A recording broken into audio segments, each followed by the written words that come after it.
আমি ছোটোবেলা থেকেই রাধাকৃষ্ণের ছবি আঁকতে খুব ভালোবাসি।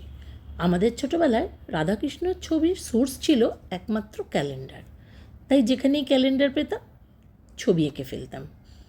এখন তো মোবাইলের যুগ, পিন্টারেস্ট, এফবি, গুগল সব জায়গাতেই আমরা অনেক রাধাকৃষ্ণর ছবি পাই। তো এই কৃষ্ণের ছবিটাও আমি পিন্টারেস্ট থেকেই পেয়েছি। আমার কালারফুল ছবি আঁকতে বেশি ভালো লাগে, ব্ল্যাক অ্যান্ড হোয়াইটও লাগে। যাই হোক, আমি এখন হায়দ্রাবাদে এসেছি। এখানে ড্রয়িংয়ের বিশেষ কিছুই উপকরণ নেই, নিয়ে আসতে পারিনি।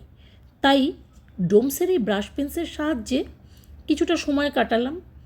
তো এই ছবিটা এঁকে ফেললাম। এই ছবিটা আমি পিন্টারেস্ট থেকে পেয়েছিলাম, ব্ল্যাক অ্যান্ড হোয়াইটেও পেয়েছি, কালারেও পেয়েছি। তা আমি কালারফুল ছবি নিজের মতন করেই করলাম। কালারটা আমি নিজেই চয়েস করে নিলাম।